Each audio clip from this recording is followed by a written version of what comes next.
galing ka sa galaan, tapos ito ang madadatnan mo sa bahay ng nanay ng amo mong babae. Ayan, no? Ganyan ba? Yan. Hindi sila kumukuha ng katulong. Umaasa sa katulong ng mga anak. Yan ang magiging ano mo. Tapos ang dumi pa sa sala. Ayan. Tapos gutom na ako. Gumawa ako ng, ayan, indomie. Kasi galing sa galaan. Galing sa galaan, ito madadatnan mo talaga. Ayan. Ganito ang buhay OFW.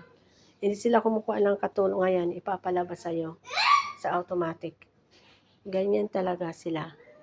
Umaasa sa mga katulong ng mga anak. Ayan. Tingnan mo basura. Ayan. Kumakain ako ng indomie. Kain muna ang inday ng indomie.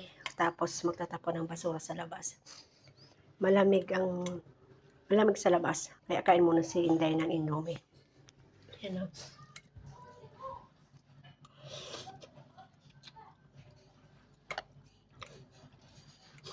Malamig sa labas.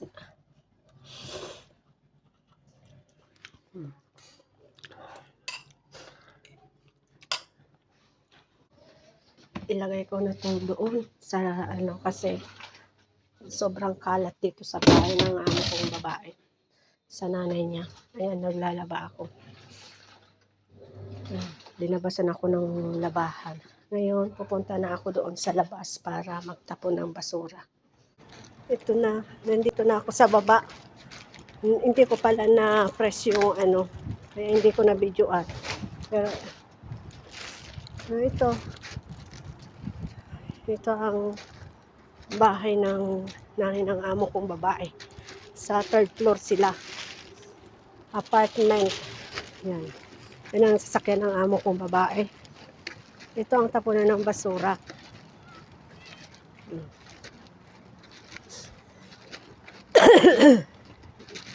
Ito.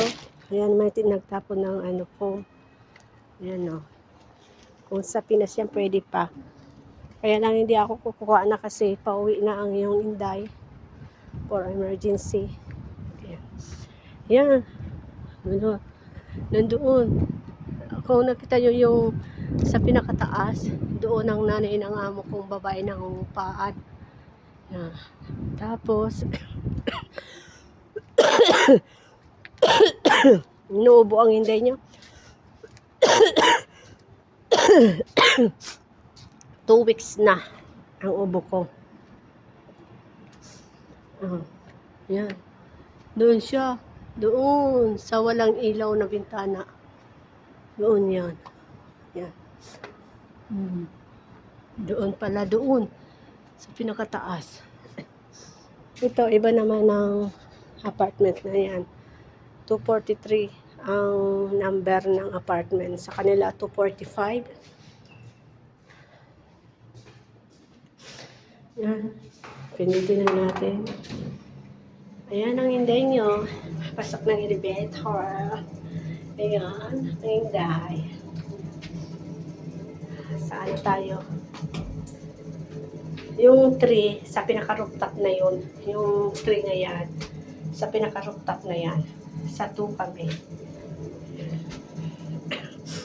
Ayan. Dito na ako. Ito yung map niya. Ilagay na natin sa pwesto ng basurahan. At saka yung map, dito natin ilagay.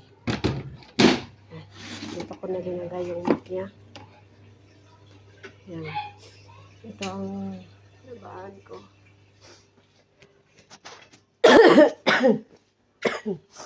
Dito ako sa kusina.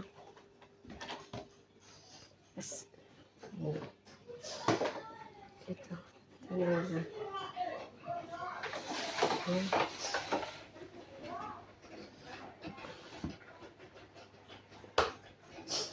Ayan guys.